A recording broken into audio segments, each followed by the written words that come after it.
When it comes to aging whiskey in a maple syrup barrel, what kind of influence on that whiskey can we expect that maple syrup barrel to have? We're going to find out with this bottle of Widow Jane on this episode of Savor the Bourbon.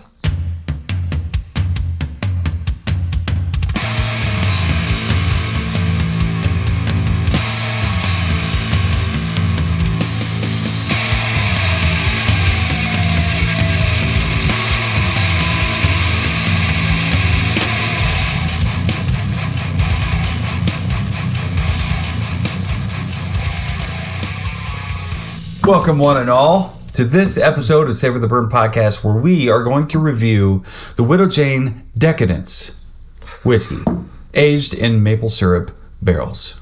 W2, what can you tell me about this? Man, I bought this. I bought this a little while ago now. I bought this the same day that I got the Bubble Store Pick private barrel from Smoke Wagon. Okay. The Smoke Wagon that was. Private barrel, yeah. That was awesome. I bought this that same day. So this is the Widow Jane Decadence 2023 edition. So 2023 was the release of this. I believe that they release this particular version once a year. Once a year? So okay. That's why this is labeled as the 2023 edition. That Widow Jane 10-year we had early on, and as far as the podcast goes, you said that was just their standard. I think that's their standard product. Yeah. Okay. But I believe this is that 10-year product then finished in the maple syrup barrels. So this is a straight bourbon whiskey aged 10 years. Okay. It comes in at 91 proof. Widow Jane is out in New York. And until recently, I had no idea, but our messages back and forth this week, you made a comment about that's a Heaven Hill product. And I was like, no, it's not. I was like, no way. And then I did a little bit of research and I was like, oh, fuck.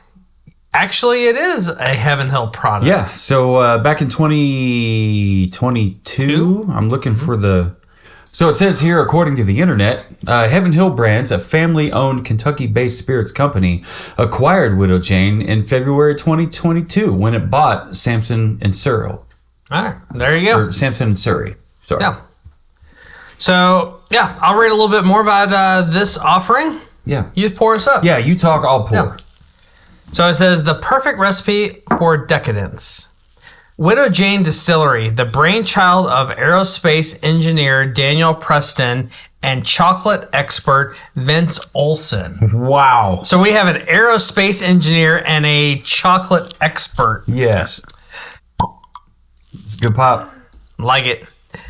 Their distillery began as a chocolate factory before it turned to whiskey production. I see no problem with this whatsoever. Daniel designed and engineered their one-of-a-kind stills to give all the subtle flavors in the ingredients a chance to shine. Widow Jane is all about quality, using only GMO-free ingredients and the legendary limestone mineral water from the Rosendale mines. This water, used to build American icons like the Brooklyn Bridge and the Statue of Liberty, gives their whiskey a distinct mineral profile that sets it apart from all others. Their Decadence 2023 edition features a 10-year-old bourbon aged to perfection and finished in barrels that used to hold the sweetness of sweet. Artisanal maple syrup from Crown Maple. The result is a whiskey that will end your bland booze blues and sway you into a dance of vanilla. Bland booze blues, man. Nothing that hits home. Sway you into a dance of vanilla, burnt sugar, and cinnamon bar flavors. Bottled at 91 proof, expect a decadent ride through a rich, creamy, and slightly sweet sipping experience. All right, so... and I've been watching you just dance over there on the nose, and I haven't even had a chance to pick up this. Give me first impressions. All right. Yes. Let's tango. I was concerned whether or not the maple would carry through on any Oh, of it. it's there. And it does. It's It really all over does. that. And specifically crown maple. Yeah, and so we off air months ago, you showed me a little bottle of Crown Maple syrup that had been aged in bourbon barrels, whiskey barrels. It's not a little bottle, but Right. Well, I mean, anyway, it's 100% natural maple syrup, which is miles apart from the what is it, the corn syrup syrups that you'll get, like Log Cabin or Great Value brand, whatever. But it's 100 proof, or it's 100% maple syrup. I think I got my swirl J on. Look at that swirl. All right. I do this. Thanks, Faith. I do this, which as I do it, I notice. I don't know if the Faith, the HJ, adds as much air to it as mine does. I don't know. But it seems like mine adds a lot of air. And then you can really see a lot of the legs. Those legs, it's a great, man. It's a great amber color. You said what age statement was this? 10 year. 10 year. That's a great. How can you argue with 10 years? Caramel, got maple. Yeah, some vanilla, some cinnamon, maybe some nutmeg. Oak shows up. We've skipped oak a couple of times. So the tasting notes say red amber. I don't know if I'd say red, but whatever. Sweet with notes of sugared pecans, maple, birch beer. I wouldn't know. And charred oak. I'm just picking up oak. Maybe not so much charred oak. Pecans. If it is pecans, it's the candied pecans. You go to the state fair. It says sugared pecans. So yeah. Okay. It's absolutely that. I'll just write that down. I'll copy their notes here. Sugared. It comes in the little funnel. Yeah, the little funnel pouch, little paper pouch. Yeah, I remember at Renaissance Festival in KC, there was a guy, an older guy walking around. It's like, you want to try my nuts? You're going to love my nuts. Try my nuts. My nuts! My nuts are delicious. They're sweet. You'll love the way they roll over the tongue. Are they D's? No, it was not D's. It was just some older gentleman. D's nuts! That's a point of contention with me. I used to work with a guy named D-E-E. That was his name was Devinus, but like we just called him D. And so I kept telling him, like, dude, you got to start a company with these roasted nuts, and you have to call them D's nuts. Like you have to fucking do it, dude. And so he doesn't do it. 10, 15 years roll by, and I'll be damned if there's not a company out there called D's Nuts now. And I take pictures of them and I send them to him, or I'll send them to his cousin, a fellow coworker named, we call him Bug. And it pisses me off that I had a great idea and somebody else took it and D did not. Let's get this on the palate. Whatever. Palate.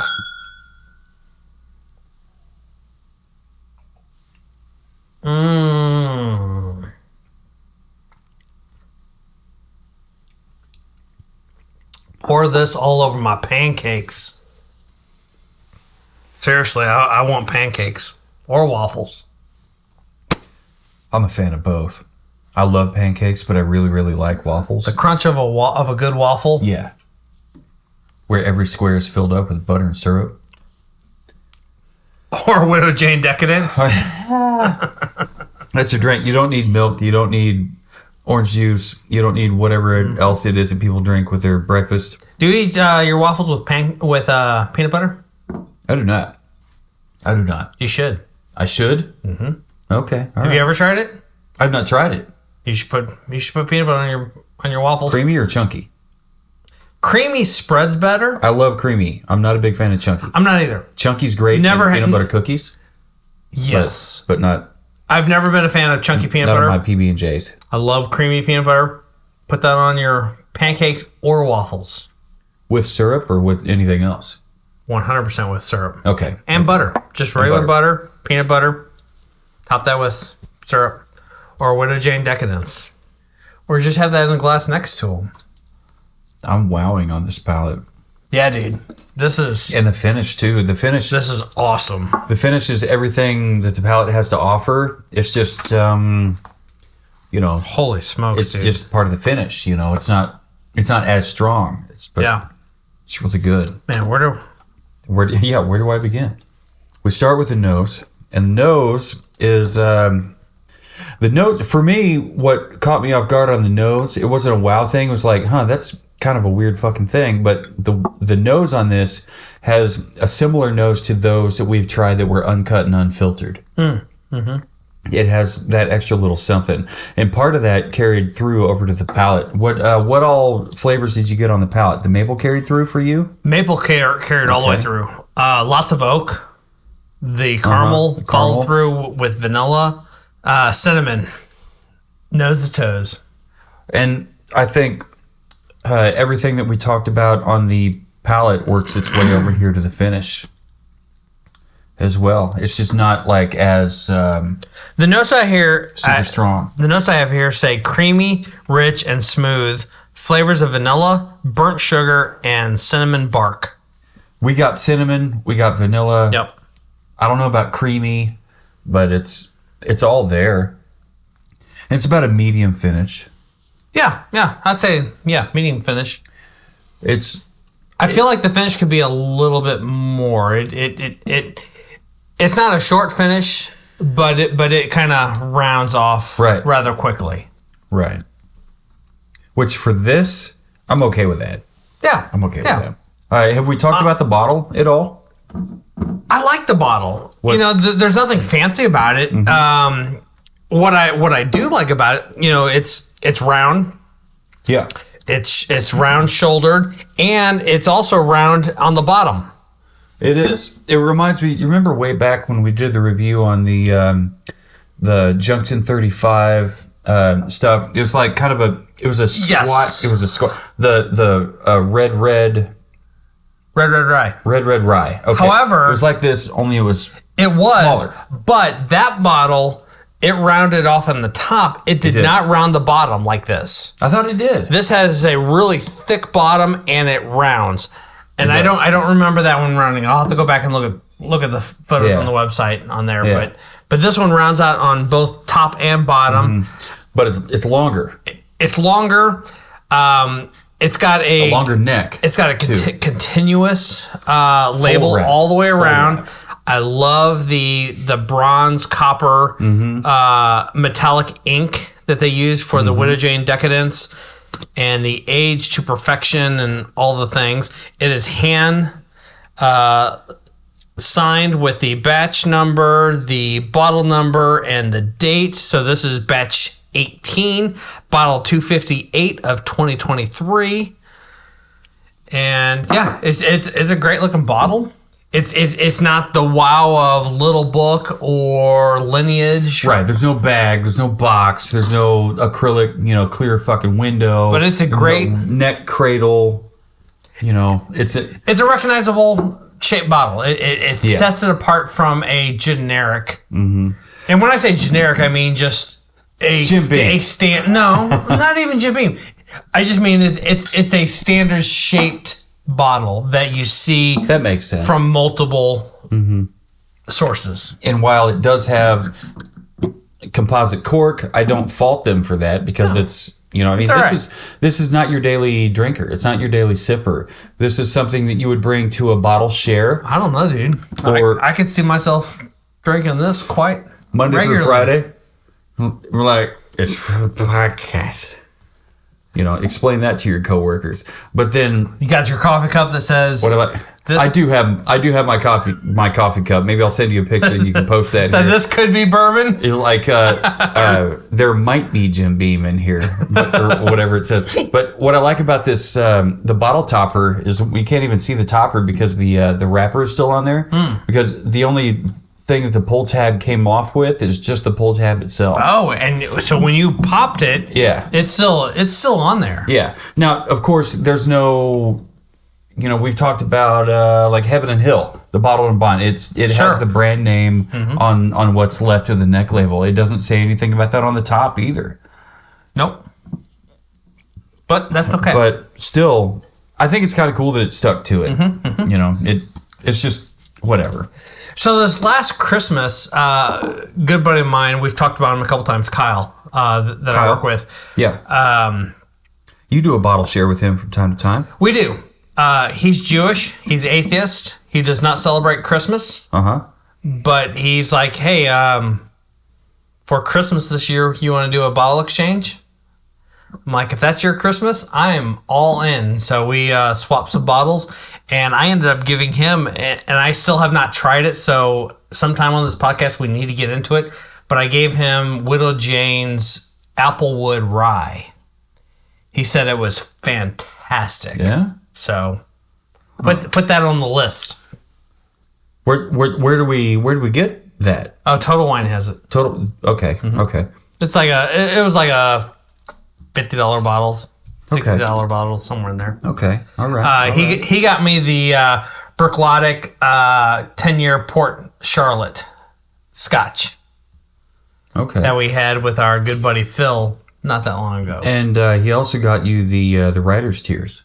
He got me the Writer's Tears from our birthday last year. Yeah. Was that not Cuvier cask? It was oh, that's a Marcella cask. Marcella cask. Okay. I don't know why I said Cuvier, but well, we do have a bottle back there somewhere. I need to get back into that because that was delicious. That was a Whiskey Snug store pick. The Virginia Distilling Company Cuvier cask, Courage and Conviction. wait, yeah, definitely. I would love to do not a full-on series, but I don't know. I would like to do A revisits. I think that'd be great. To things that we haven't touched in a full year, just to see if our re-rate them. ratings come and re-rate them or rate them. Period. Because when we started early on, we didn't have a rating system. Yeah.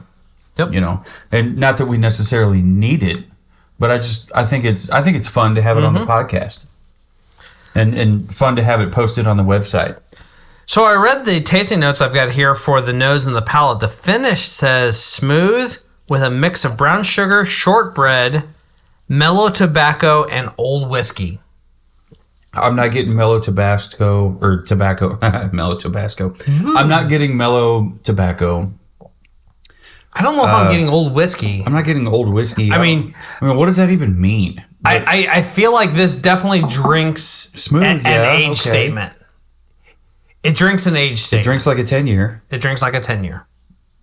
But old whiskey? Does it drink is like 10-year considered an old whiskey? Does it drink like a 91 proof? I would say it does. I think so.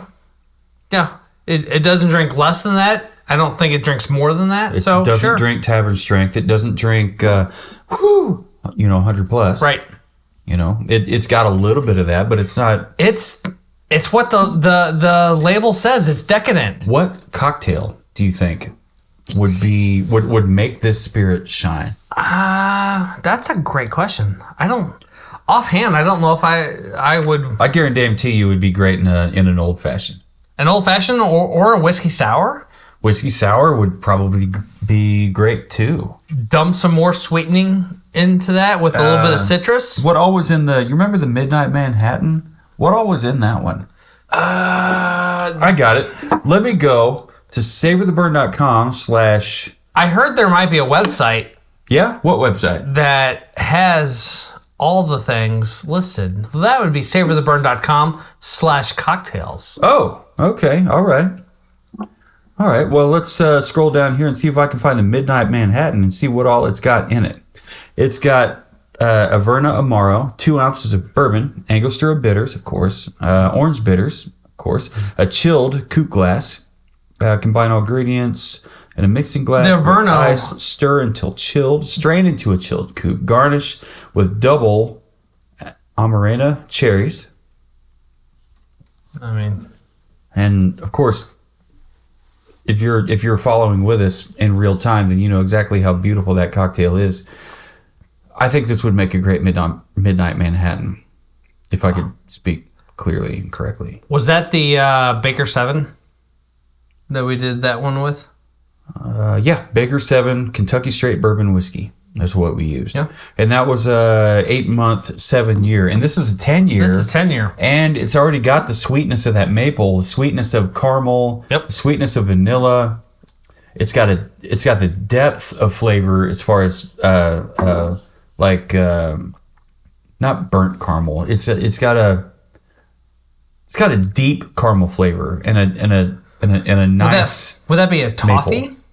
More of a toffee than a caramel? It's hard for me to say because I'm not a huge fan of toffee, so it's not exactly on my radar.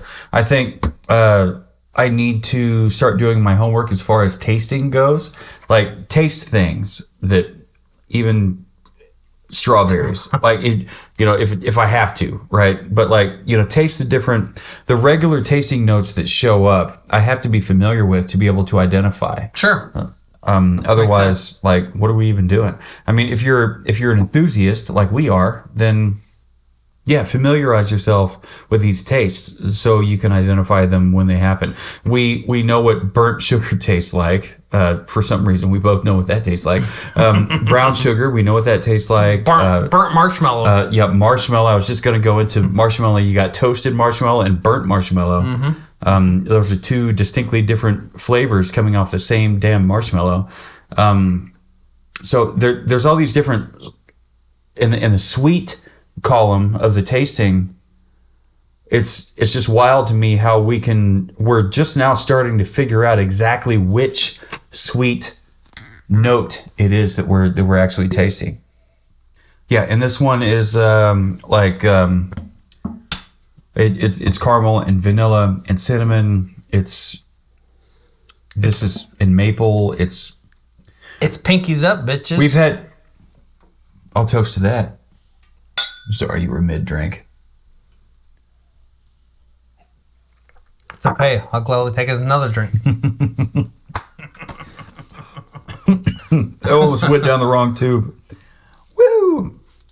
That's good. This turned out great. I mean, there were some concerns. I posted them in the whiskey groups, and some people said that the maple was it was too sweet for them on this.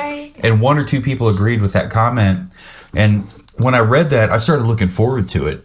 But when it comes to this whiskey, when it says it's aged or in maple syrup casks, there's a certain expectation that you're going to get. And that expectation would involve the sweetness of maple, like 100% maple syrup. And this does deliver. So I'm totally happy with that. So back to some of the feedback that we got on this one. Yeah. I know people that scoff at Angel's Envy because it's too sweet. Because it's so sweet, Yeah. It's it tastes like straight maple syrup, or whatever. And the Angel's Envy bourbon is aged in port cask. It's port cask. Okay. Yes, it's sweeter than your typical because it's finished in another barrel. Rye. Was that rum cask? Remember when West Bottom's Whiskey Company aged one of their whiskeys in a maple cask? I think it was maple finished rye. Actually, you know what? Now that you say that, Angel's Envy's rye is finished in a rum cask, a Caribbean rum cask. The West Bottom's Whiskey Company rye is finished in a maple cask. Okay. Yep. And that was a single release. That was a one time. Like if you can find it's done. It's gone. It's done. It's gone, man. Yep. If you can find it, cool. If not, fucking sucks to be you. I've still got 80% of a bottle left at home. I've got maybe 20%. If you got 20%, you're gonna have to kill it, and it's not going to taste the same. Nope. Like if you leave it in. Where I was going with this though is yeah. This one is nowhere near as sweet as I feel that as Angel's Envy is. Okay. So I just have a hard time getting on board with some of the feedback we got because this is great. This is plenty sweet. It's very decadent sweet. Yeah. It's not over the top sweet. Yeah, it says right here on the first sentence on the back of the bottle, Widow Jane Decadence, right? That's the title. Mm-hmm. First sentence says, there is no other word to describe this. And of course, it goes on to say, we took some of our legendary bourbons and finished them in barrels that held New York's finest artisanal maple syrup from Crown Maple, which you said earlier. Mm-hmm. The result is a rich, creamy smooth, and slightly sweet mouthful of whiskey flavor that is way beyond good. It's decadent. Costco sells that Crown Maple. They do. They maple syrup probably sell big bottles, don't they? Finished. It's a $7.50 bottle. Yeah. What's the price point on Crown maple syrup finished in whiskey barrel. Yeah. It's like $12. $12? Okay. Wow. Okay. So it's a little tiny bottle. We're talking $10. Okay. Yeah. Okay. And you said who? Crown Costco. or Sam's? Costco. Did I say Crown or Sam's? Costco. Okay, cool. Because I've got a Costco. I have it upstairs. You do. You do. It's in the I had a fridge. bottle and I ran out of it probably years ago, and then it's time. It's beyond time. Because now that I'm back on this here paleo. So let's get into this. What'd you give it on the nose? I gave it a 4 1/4. I mean, you got the maple, the caramel, the vanilla, nutmeg, cinnamon, oak, sugared pecans. Actually, I could have gone higher. I could have gone probably 4.75 on this thing. It was great on the nose. I mean, I didn't hit the wow. I think maybe that's what stumped me or hindered me on the 4 with the 4.25. But still, a 4.25 is a great rating. And this is it's really good. It's really good. Well, I split the difference. Okay. I gave it 4.5 on the nose. You give it 4.5? Mm-hmm. 4.5 is not bad. It's higher than me, which makes me wonder what the hell's wrong with me. Am I sick? Is there something going on? Because usually I'm the one that gets it a higher score. How about the palate? I gave it a 4.75. What did you give it on the palate? 4 1/4. 4 1/4. It's a half point difference from what I gave it. But I mean, according to Phil, we're within a half blip. A half a blip. We talked about how the maple and oak carried through, the caramel and vanilla carried through, the cinnamon, baking spices, those carried through. We didn't pick up on so much as the like a full oakiness, but the oakiness was there. But how about a citrus? If there is a citrus, what would it be? Would it be? I'm thinking lemon. I don't know if it would be. Oh, I was definitely thinking orange. Orange zest. Or maybe orange. Maybe orange zest. Just orange. Yeah. First impression. Irishman's first thought is his best thought. What was your first thought? My first thought was just citrus. Orange. Citrus orange. Okay. I'll write that in here. I didn't. With this one, I did not get as specific as a zest. But definitely a citrus orange. Okay. Is what I got. I think late palate or late finish is orange as well. There's orange on there. So I would totally agree. And speaking of the finish, what did you give it on the finish? 4 1/4. I gave it the exact same score. So everything on the palate carried over to the finish, and it was medium length. I think we agreed on that. And like we just talked about, the late finish has some orange on the end of it. Totally agree. And we talked about the bottle. What did you give the bottle presentation? I just gave it a solid 4. Solid 4? Mm-hmm. That's where you and I differ. I gave it a 3.5. Okay. Whatever. I just, I like the bottle. I don't love the bottle. Thick bottom on it? Yep. I like a thick bottom. I like thick bottoms. You get it. It works. But, I mean... I love the copper bronze metallic ink choice. I think our friend Chandler, it's very clean. Would like this. I also a lot more. I also because it's so am simple. Yes.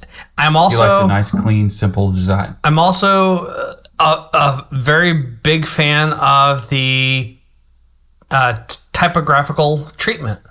Okay. The font choices and how they've spaced everything just makes it nice and clean, easy reading. And then the pinstriping on top and bottom. And then, like, even at the bottom, when it comes to the front of this label, you probably saw it earlier when we were talking about some it. handwritten. Yeah, it still leaves room for there to be handwritten batch number, bottle number, and the date.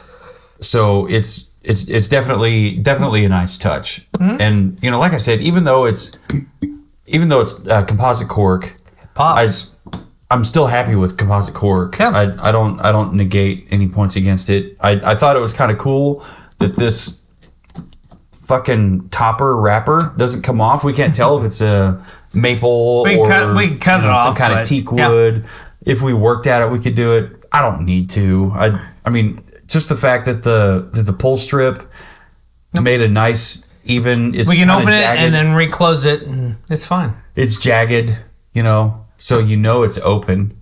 This bottle is ready to share with your friends and family. So anyway, I was happy with it. I wasn't wowed by it. I was happy with it. So that's why I gave it a 3.5. My final score ended up being 8.375. So what is that? 8 3/8? Mm-hmm. How about you? What was your final score? 8 3/4. Wow, really? I was wowed by our final score because they're both in the 8s. Mine's in a low 8, which is weird to me because usually I'm on the higher level. This was such a good pour. Yeah, and I love sweet whiskeys. I'm a big fan of maple and sweetness. So it's weird. Ever since we started this this rating system, you just never know what you're going to get until you're done with the rating system. We go 0 to 5 on each category: nose, palate, finish, bottle presentation, and then we add all those up. All those scores get added up, and then divided by 20. Total of 20 divided by 2, and then that's how we end up with our scores. And really, you don't know what you're going to end up with until you know what you ended up with. Yep. And one category can greatly impact that overall, which it's part of the overall score. So it is what it is. It is what it is. And this is a mighty fine whiskey. It's a fun whiskey. This would be a great candidate to share with your friends and family. It'd be a great candidate to bring to a bottle share, or if there's a birthday party. I remember I went to a Christmas party over at Krista, our friend Krista. Her and her husband, they had a Christmas party, whatever. So there was a bit of a bottle share. There was all kinds of bottles here. If anybody had brought this bottle, it would have been a fucking home run. I mean, it would have been great. I love the party setting where everybody can just pour something that I've never heard of this whiskey. I wonder what it's like. And so they pour a little bit, they try it, like, oh my god, this is amazing, or oh my god, this is fucking trash. I'm gonna go dump it out, rinse my glass, try something else. Either way, it's a-okay. But this one here would be great for a party, bottle share, friends, family, for anybody with a sweet tooth like me, moderate sweet tooth like W2 here. I have zero complaints about this one here. I gave it an 8 3/8. W2 gave it an 8 3/4. If you can find this bottle, get your hands on it and try it for your damn self. Yeah. Let us know what you think. info@savortheburn.com, W2@savortheburn.com, Jonathan, JONATHAN, @savortheburn.com. Thank you for following on YouTube and listening on your favorite podcast app of choice.